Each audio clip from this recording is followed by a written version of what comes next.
মহান রব্বুল আলামিন আমাদেরকে নতুন একটা বছর দান করেছেন। আরবি মাসের প্রথম মাস মুহররম মাস। এই মুহররম মাসের ফজিলত, এই মুহররম মাসের বরকত, এই মুহররম মাসে আল্লাহ পাক রব্বুল আলামিন অনেক কাজ ঘটিয়েছেন।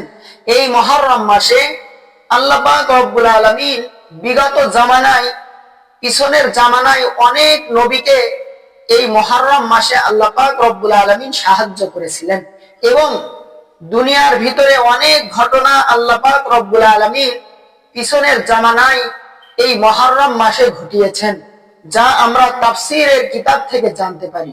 এই মুহররম মাস আরবি মাসের প্রথম মাস। আজ পবিত্র জুমার দিন মুহররম মাসের ৩ তারিখ আসছে। আগামী জুমার দিন মুহররম মাসের 10 তারিখ আশুরার দিন। রাসূলুল্লাহ সাল্লাল্লাহু আলাইহি ওয়াসাল্লাম এই আশুরার দিনে আমাদেরকে রোজা রাখার কথা বলেছেন।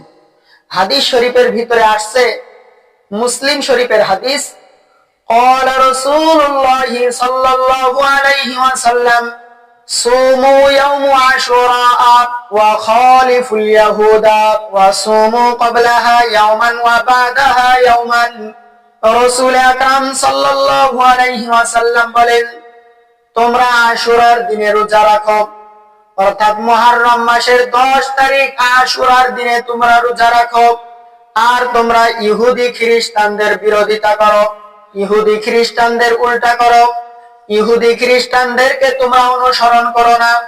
কারণ এই মুহররমের 10 তারিখে আশুরার দিনে ইহুদিরা রোজা রাখে, ইহুদিরা একটা রোজা রাখে।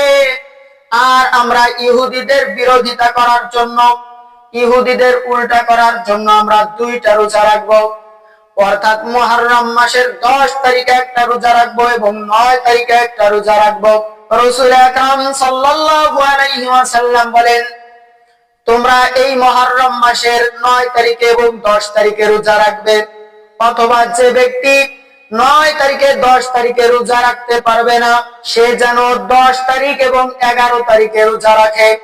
রাসূল আকরাম সাল্লাল্লাহু আলাইহি ওয়াসাল্লাম আমাদেরকে আদেশ করলেন আমরা যেন রোজা রাখি, অথচ আমরা রাসূলুল্লাহ সাল্লাল্লাহু আলাইহি ওয়াসাল্লামের সুন্নাত পালন না করে অনেক মানুষ হাই হাসান হাই হুসাইন করে, অনেকে দেখা যায় খাওয়া খাওয়ি করে, মিলাদের অনুষ্ঠান করে। এগুলো অনর্থক আর বৃথা।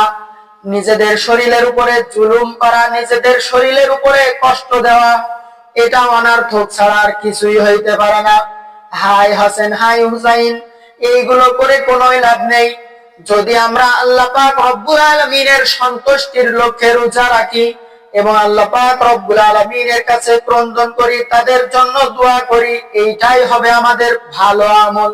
এই জন্য আমরা রাসূলের সুন্নত অন্তরে রেখে, রাসূলের মহব্বত অন্তরে রেখে, রাসূলের সুন্নতে ভালোবাসতে গিয়ে আল্লাহ পাক রব্বুল আলামিনের বিধান মানার জন্য আমরা, আল্লাহ পাক রব্বুল আলামিনের রাজি খুশি করার জন্য আমরা এই রোজা রাখবো।